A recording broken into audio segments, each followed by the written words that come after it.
यानंतर मंत्री दत्ता भरणे बोलतायत, आपण थेट पाहूयात। सर्वसामान्य जनतेला न्याय कसा मिळेल ही काळजी आमची सगळीच मंडळी एकत्रितरित्या घेतील।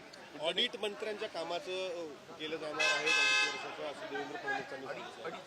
2.5 वर्षाचं कारण आता या बाबतीमध्ये काय मला एवढं माहिती नाही, शेवटी तो त्यांचा निर्णय, शेवटी राज्याचे ते मुख्यमंत्री आहेत आणि शेवटी गोष्ट खरी आहे ना, शेवटी जी माणसं चांगलं काम करतात त्याच्या पाठीवरती शाबासकीची थाप मिळाली पाहिजे, त्याला कुठेतरी अजूनही चांगल्या प्रकारचा न्याय मिळाला पाहिजे आणि त्या बाबतीमध्ये निश्चित प्रकारे उलटी मला तर आपल्या माध्यमातूनच हे कळतंय, उलटी ही कल्पना खूप चांगली आहे। भुजबळ साहेब नाराज असल्याची चर्चा आहे। भुजबळ साहेब अजिबात माझ्यामध्ये नाराज नाहीत, ते या राज्याचे नेते आहेत, आमच्या सगळ्यांचे नेते आहेत, तर निश्चित प्रकारे राष्ट्रवादी पक्ष आणि वरचे आमचे सगळे श्रेष्ठी त्या बाबतीमध्ये योग्य तो निर्णय घेतील। त्यांच्याबाबत काहीतरी वेगळं ठरवलं असेल पक्षाने म्हणूनच आता या बाबतीमध्ये मी खूप छोटा कार्यकर्ता आहे, आमचे अनेक जे वरिष्ठ आहेत त्या बाबतीमध्ये योग्य तो निर्णय घेतील।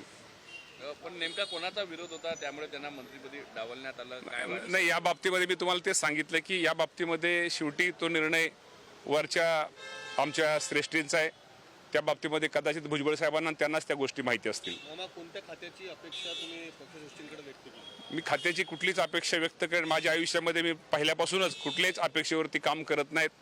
मी सर्वसामान्य कार्यकर्ता आहे, सर्वसामान्य माणसाचं काम करणारा माणूस आहे आणि सर्वसामान्य जनतेचं प्रेम असल्यानंतर कुठलंही खातं मिळालं शेवटी त्या खात्याला न्याय द्यायचा आणि त्या खात्याच्या माध्यमातून या राज्याच्या सर्वसामान्य जनतेची आणि ज्या विधानसभा मतदारसंघातून मी तिसऱ्यांदा चांगल्या मताने निवडून आलो त्या इंदापूर विधानसभा मतदारसंघाच्या जनतेची सेवा करायची हा माझा उद्देश आहे, हे माझं ध्येय आहे। धन्यवाद। ओके।